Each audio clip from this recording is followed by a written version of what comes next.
Yeah, because we have stories to tell, Bana. We have stories to tell. But yeah, the stadium that is Kipchoge is just next to a cemetery that has been there for ages. So I think those who have their loved ones there are like, yo, stop disturbing your people. So that does exist. So I think it's Kiplombe. Yeah. Kiplombe. Kenyan embassies plagued by poor repairs and security lapses, shows audit report. And you want to go to where? Singapore. This is a report. It's telling us that although the government has spent more than 1.3 billion shillings to renovate Kenya's diplomatic missions in New York and Washington, the buildings are still in poor condition. This is according to the Auditor General. An audit of 26 Kenyan missions abroad presents a troubling picture of embassies plagued by poor workmanship, aging infrastructure, glaring security lapses, and delayed projects, despite continued spending on renovations and maintenance. So where does the money go? I have a proposal. Here we go. If you're struggling with New York, we have Jirani there who's the mayor. Zohran Mamdani. This is just from Uganda here. Yeah, you can have a one-on-one. He's doing an amazing thing in New York. Talk to him. He will help you out. It's also helping deal with rogue landlords and also fighting the rat menace in New York. Don't think those problems just exist here. They're also there, but he's dealing with them. Let's have a conversation with the gentleman. If we ourselves cannot get the right people to fix those embassies and missions. Okay, you know this thing, eh? You have to look at the whole picture. And that when you talk about state development, it's not just in where you are domiciled, that because of you're part of the global ecosystem, that how you operate within country and externally also points to how you grow economically. It does. What kind of picture do you show? It's like my friend who says, you know what? You're going for a business deal. You have to show the part so that the people who are going to engage you in this deal will take you seriously.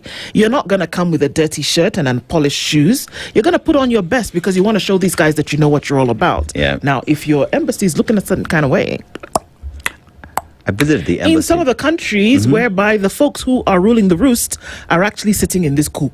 I remember I visited the Kenyan embassy in Belgium. Bitang Ndemo was the ambassador there. You gotta love it. You get there and you see the Kenyan flag, the entrance, the way you're welcomed. You speak Swahili in a French-speaking country. Proper. Nice. If the same could only be applied across all missions, then you'd say. And look at the job that Bitang Ndemo was doing, especially putting Kenya's technological prowess on the map. Gotta love it. Gotta love it. Okay. Stadium expand. This was when we looked at, of course, looking at what's happening in Eldoret, and free IDs trigger rise in application. So before the Mombasa Huduma Center has recorded a 250% increase in the number of Kenyans applying for and replacing their national identification since President William Ruto's directive scrapping ID fees took effect. If you needed an example of the reason why you didn't see certain things, here it is. And if you have to wonder, how much was it to get an ID? 1,000 shillings? To replace one was 300? To replace was 1,000, or to get two of those? No, it can invert the two. But you needed to pay some money. Now, let me tell you, you should understand what people are telling you by their inaction. And then you should also understand what people are telling you by their action based on a directive that you gave. When you put it there, what did you see? A sudden decline in ID applications. And then now you see that you said, okay, let's scrap the fees. What do you see? A 250% increase in uptake of applications for IDs. What does that tell you? That the economy is depressed. People are going to think, can you imagine? People would rather not take an ID, the identification for your country. They would rather not, because you're going to apply some fees to it. They'd rather say, nitakula amanta wacha ikae. Yes. So now, this is just Mombasa. It would be interesting to see what it looked like around other parts of the country if this is the case. So this is data and information that you can bank. So tomorrow, when you sit and the advisors tell you, oh, you know, we're looking for money, maybe we need to charge people for IDs, then you can say, no, it didn't work last time. It's not going to work this time. I mean, it sounds like a no-brainer to me. But then for something to be a no-brainer, you actually have to have a brain. Brainless. Sorry. Sorry. As in, you don't have to engage your brain to think about that. It just is normal, natural for you to go through.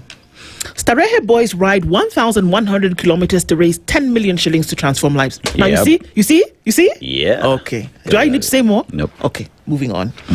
Trade over aid, the way to go in relations, says Ambassador Maddens. For Peter Maddens, leaving Kenya after 5 years as Belgium's envoy was more than the end of a diplomatic posting. It's the closing of a remarkable family chapter that began decades earlier when his father served in the same capacity.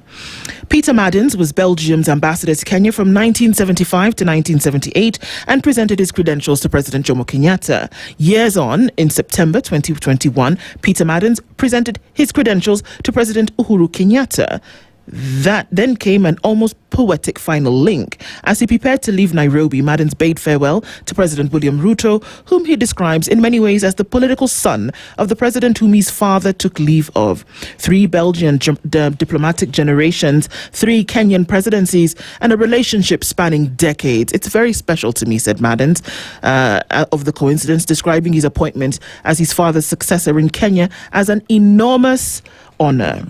Now back in Brussels, as Africa Affairs Director, Maddens leaves behind a Kenya he believes is undergoing profound political change, from the rise of Gen Z and its rejection of tribal identities to the country's increasingly strategic role being between competing global powers. And he says, I quote, "If there's nobody to engage with, governments can choose not to engage at all. That is exactly what happened. It allowed the Gen Z movement to lose momentum and eventually disintegrate."